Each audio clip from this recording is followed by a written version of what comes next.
Hello, Blue Jays fans, and welcome to another edition of Jays Latest. I am your host, Craig Borden. And just like the Blue Jays at the beginning of the game yesterday, let's just hop to it. The Blue Jays offense got off to a wonderful start yesterday, up to a 3-0 lead in the first three innings. Unfortunately, it wouldn't stay there, but let's focus on that for a moment first. So, the offense, like I said, got off to a great start. This team looked great. It was a wonderful thing right out of the gate. The Blue Jays were ahead. Boughton Francis was pitching a wonderful game. And like I said, unfortunately, eventually the hamster fell off the wheel. The Blue Jays couldn't keep the offense moving. It was, tis what it was. They only were able to score one extra run in the seventh and eventually would lose this game 5-4. And Bowden Francis would be saddled with all five of the earned runs. So is what it is. But well, let's get into it and talk more of this game because we got to talk finally Tony Taters and the top of his lineup actually did some good stuff together. And this is what the beginning of this could look like. If they all get hot at once, this could be a very intriguing lineup. Bo Bichette, Vlad Guerrero Jr., and Anthony Santander, aka Tony Taters. Bo Bichette went 3 for 5 yesterday with an RBI and a run scored. Vlad Jr. also went 2 for 4. And then Tony Taters had his first home run of the season. So we finally got to see that.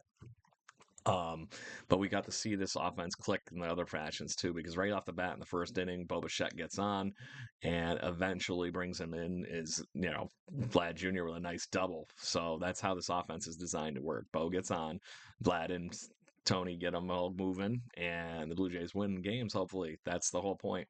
So that was the first inning. Second inning, they went all the way around the lineup again. Bo Bichette singles in Alan Roden, and Nathan Lucas gets scored on that one. So that was the other part of this whole thing. The bottom of the lineup has been good. So if they can turn around and get back up to those guys, that's the thing that sucks with loading the bases or not loading the bases, but loading your lineup up with all your hard hitting players to give them that extra at bat in the 1, 2, 3 spot. There could be nobody on for them by the time everything goes around the lineup again. So if the Nathan Lucas's, the Alan Rodens, the Alejandro Kirks, the Bill Wagners, if they don't get on base, you don't do anything. And Will Wagner didn't have anything last night, and Kirk walked twice. Springer, who's been on fire, calmed down yesterday, and Andres Gimenez had another hit. So, it was, like I said, those are the right things for the top of the order. I just worry if that's still a problem in Major League Baseball in general, not just the Blue Jays, because that is a weird way to start a lineup traditionally. I do think that it's going to be one of those things that is going to be looked at, and I think they're going to need that conventional leadoff hitter at some point, or somebody better to be batting than Bo and moving the lineup back to the way it normally would. We would having Tony Taters in the 4 spot. I do think that helps this team. So let's move on. I want to talk Boughton Francis and what was the tale of two games basically for him within this one. This man was throwing a no hitter again. So let's not say that he had a horrible outing. He had a horrible inning. So everything was going smooth. He hadn't allowed a hit or anything yet. And then Heston Kjerstad comes up with Cedric Mullins on, who had walked, and he ends up hitting a home run. So this is typical Boughton Francis fashion. No hitter is always killed by a home run. And then not even an inning later, Adley Rutschman comes up. Adley Rutschman drops a tater. And then it just continues to bleed for Boughton Francis on that. More runners would get on eventually here in that inning, and it would have turned into a 3-run 6th inning for the Baltimore Orioles. So, Orioles pop a couple homers, which they can do in that ballpark, especially when both these went to right field. And they have one of the best offenses in baseball. So,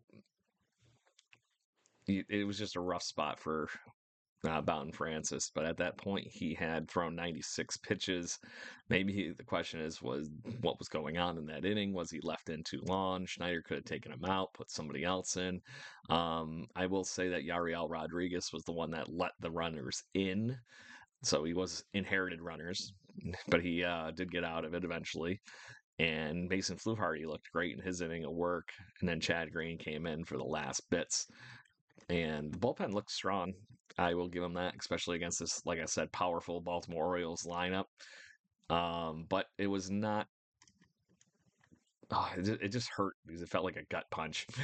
The Blue Jays ended up losing this one, and like I mentioned, Bo Bichette ended up getting another RBI later in the game, but it was on a double play ball that, it just feels hard giving a double play for RBI.